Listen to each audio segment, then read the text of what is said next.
So let's talk about transmission for a minute. Grid segments have limited capacity, and when a segment is congested, one plant's production can interfere with another plant's, the value of another plant's production. If they're on the same side of a congested segment, then one plant's production will make less valuable another plant's production.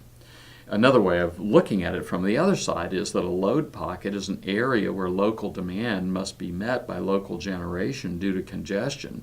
And in a load pocket, you'll produce locally even if it would be cheaper to buy from another location. And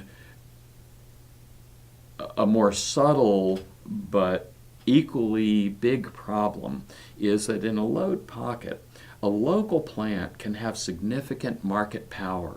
So a local plant might be in a position to raise their price above competitive prices because of the transmission congestion. In those cases, high prices will reflect market power rather than generation costs.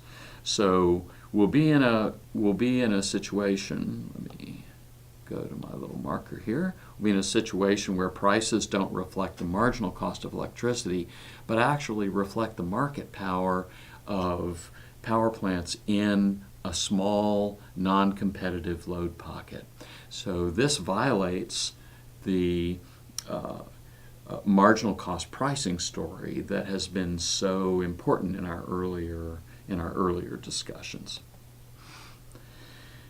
We also need some guide for when to invest in increased transmission capacity. Transmission planning needs to respond to both present congestion and potential future congestion. And it needs to be at the appropriate scale. We can have transmission investment within a state, but we also might need transmission investment between states in order to take advantage of marginal cost pricing combining different states, which we talked about earlier, can lower our cost of production.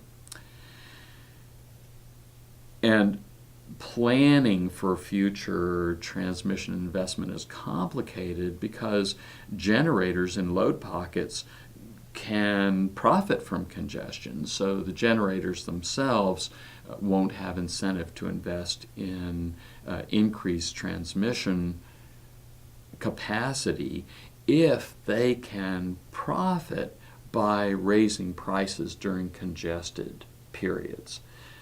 So there are a lot of difficulties in figuring out where and when transmission investments can be made.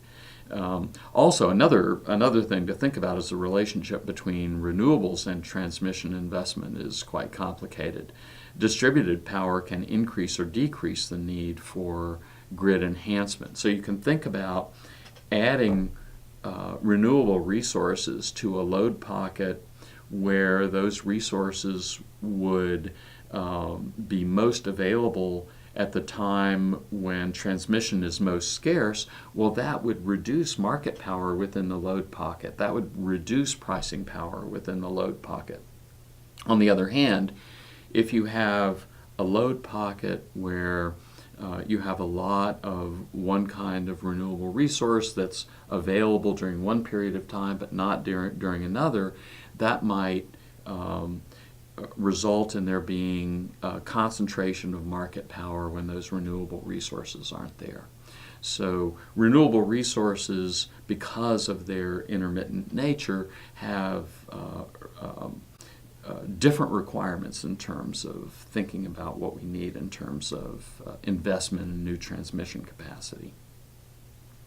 So how can we get a market measure for when we need to invest in new grid resources? How can we get some signal from market activity that will help us determine where we ought to be spending our time and energy and money designing and building new grid resources.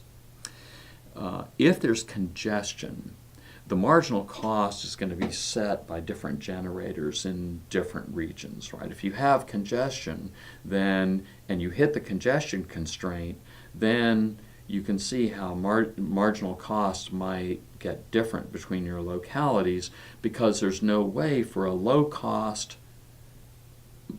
marginal cost plant to ship additional electricity into a region that's now being served by a high marginal cost plant, because we have a transmission constraint. So there's no way to bring those marginal costs back together. And so prices will vary by location. And the value of improved transmission will depend on the price difference between these localities and how long price differences last. So if it's just a very short, a transient difference in marginal cost between localities, it might not be worth investing in an expensive new transmission facility. Whereas if you have long and large differences in marginal cost between regions, then that's a place where one would want to pay more attention to transmission constraints and spend more money to resolve transmission constraints.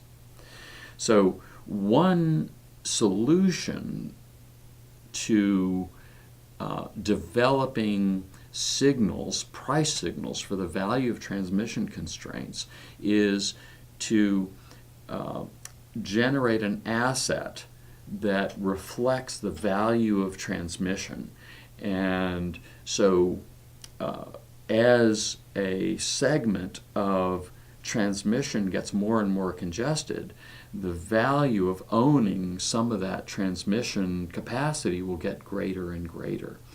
So we can think about selling rights to transmission services, and these are often called financial transmission rights, or FTRs.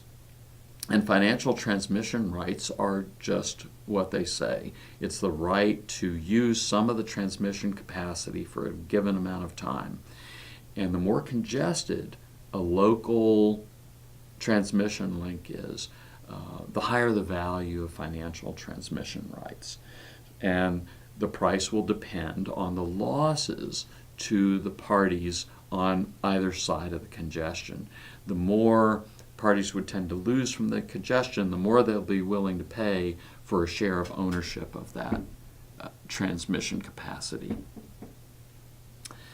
A central system operator can sell financial transmission rights and can use the revenue from the sale of these financial transmission rights for upgrading grid assets.